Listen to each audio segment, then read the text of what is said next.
How do you bring a powerful civilization to its knees without conquering it? You flood it with drugs and crumble it from within. This is how Britain nearly destroyed China with opium. In the early 1800s, China was really powerful and extremely wealthy. The Qing dynasty ruled over a vast empire with hundreds of millions of people.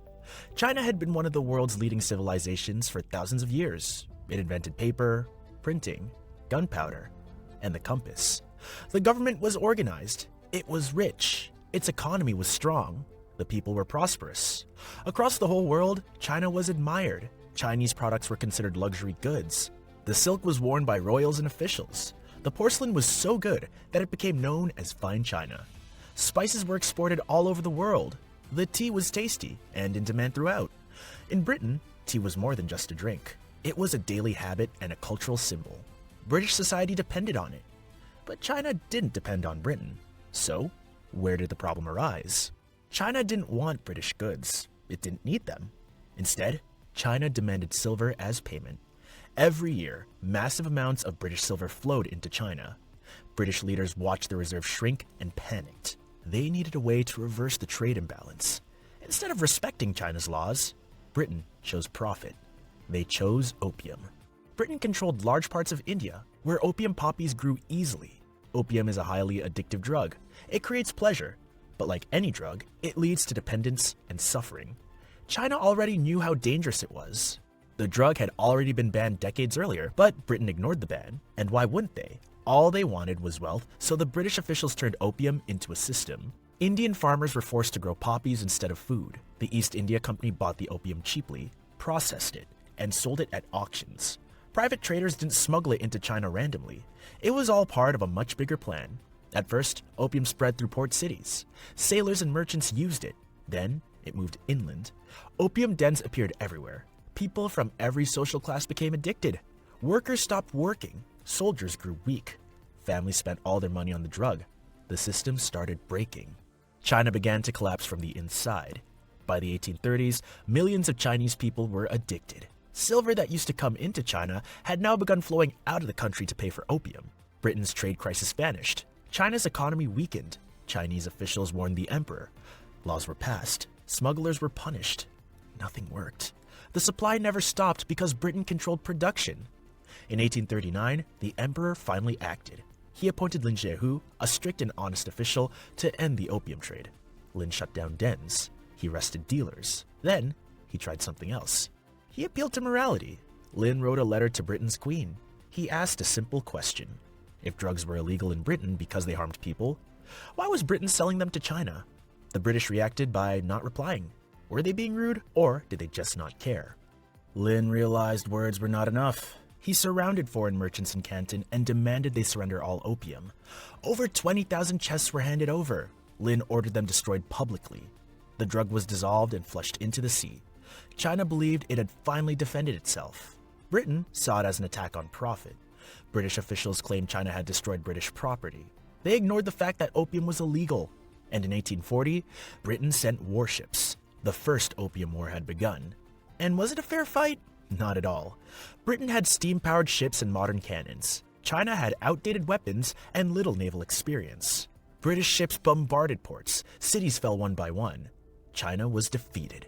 In 1842, China forced to sign the Treaty of Nanking, which paid enormous sums of silver and opened ports to foreign control. British citizens were placed above Chinese law. Hong Kong was also taken. The opium trade continued on. Soon, Britain wanted more. In the 1850s, a minor ship incident became an excuse for another war. Britain and France attacked China together. This came to be known as the Second Opium War. Foreign troops marched towards Beijing. Along the way, they destroyed defenses and occupied cities. And in 1860, they had reached the outskirts of the capital. It was then followed by the humiliation that China would never forget. British and French troops looted and burned the Old Summer Palace, one of the most beautiful cultural sites on Earth. Art, books, and history were stolen or destroyed. The fires burned for days. Even foreign soldiers were horrified. China wasn't just defeated, but badly humiliated as well. New treaties followed. More ports were opened. Foreign diplomats moved into Beijing. Opium was legalized. More land was taken. China lost control over its laws, trade, and borders. By the late 1800s, the damage was catastrophic. Millions were addicted to opium. Some estimates suggest a huge portion of adult men used it regularly. Families collapsed, productivity vanished, silver drained from the economy. The government went bankrupt, and China became vulnerable. And guess what happened then? Other powers rushed in. Russia seized land, Germany claimed territory, Japan defeated China and took Taiwan. Britain carried on with their operations. All of this sliced the country into foreign-controlled zones, and that period became known as the Century of Humiliation. The Qing dynasty never recovered from that. Rebellions erupted. Millions died in internal wars. In 1912, the dynasty collapsed. China fell into chaos, ruled by warlords and foreign pressure. Opium addiction continued for decades. But the damage wasn't only physical or economic. China had lost its confidence. For centuries, Chinese leaders believed their system could protect the country. The Opium Wars shattered that belief. China realized it had fallen behind a rapidly changing world, and that realization was painful. Different governments tried to fix the damage. Some attempted reforms, others failed. Foreign powers still controlled key ports and trade routes. China remained weak and divided. What made things worse was memory. Families remembered addiction, communities remembered hunger. Stories of burned palaces and stolen treasures were passed down. The history lessons hardened into caution. Never be weak again. When a new government finally took control in the mid-20th century, it treated the opium crisis as a symbol of national failure. Ending drug addiction became a priority. Traffickers were punished harshly because the government wanted to erase every reminder of foreign domination.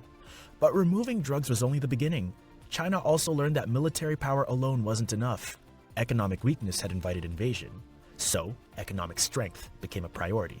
Factories, infrastructure, education, and trade became shields. The mindset still shapes China today. They invest heavily in the world and their own land, so they cannot be pressured the way they once were. It builds trade relationships, due to which it cannot be isolated. China remembers how free trade was once enforced at gunpoint. The opium era also changed how they viewed morality in global politics, and with hardship comes ease. To many Chinese people, the Opium Wars proved that powerful nations will justify anything when profit is involved. Words like freedom and trade meant nothing when addiction destroyed lives. Britain gained wealth from opium, but China gained memory, and memory lasts. When China speaks today about sovereignty and strength, it's not abstract. It comes from experience. The opium story isn't ancient history in China. It's a lesson built in national identity. They learned to overcome this because they remembered it all. A civilization nearly destroyed by addiction didn't forget who pushed it there. China survived the opium catastrophe. Barely. And it will never allow itself to be that vulnerable again.